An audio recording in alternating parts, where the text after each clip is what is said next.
మీ పుంజుకు మా పుంజుకు పని ఉన్నాడు. అయ్యయ్యో చూసినా కొన్ని దినములకి వాళ్ళ బట్ట కట్టి వాళ్ళ కూడు తిన్నింటి వాసాలను లెక్క పెట్టాడు అనమాట అన్నమహం దేశం రాజా. మీకు మాకు పని అన్నాడు. అయ్యయ్యో చరన్నాడు గిరిరాజు. అప్పుడు అన్నమహం దేశం రాజు అంటున్నాడు, ఏమయ్యా గిరిరాజు, ఈ పందెములో నువ్వు ఓడిపోయినా ఉంటే ఇదిగో కట్టుపత్రాలతోటి కట్టుకున్న బట్టలతోటి ఈ సర్వభూములు విడిచి భార్యతో కూడా చెప్పకుండా ఋతుచర్యత భూములకు వెళ్ళిపోవాలన్నాడు అన్నమహం మహారాజు.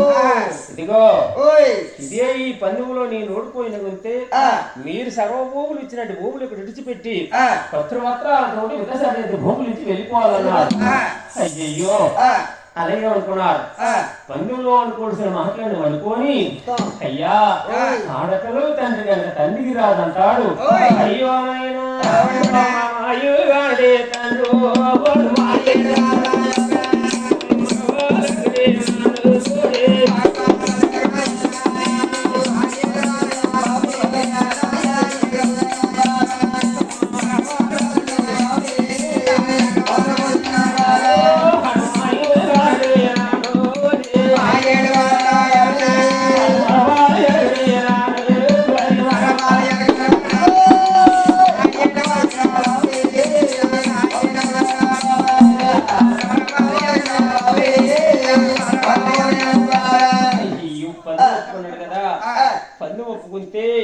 అప్పుడు పుంజులు తీసుకొచ్చి శరీర భూముల్లో పందులు విడిచిపెట్టారట.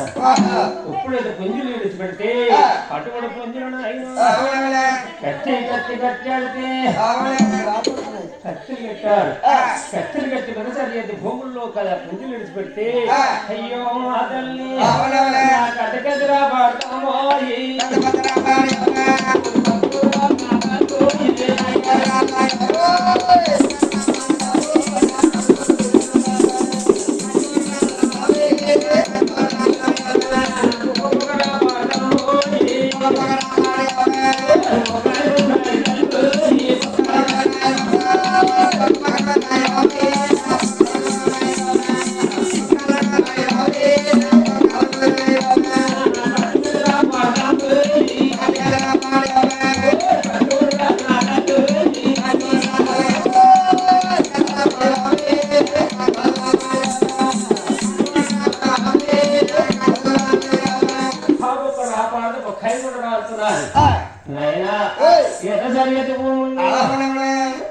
మందకాయలు అంటే ఏమో పుంజులు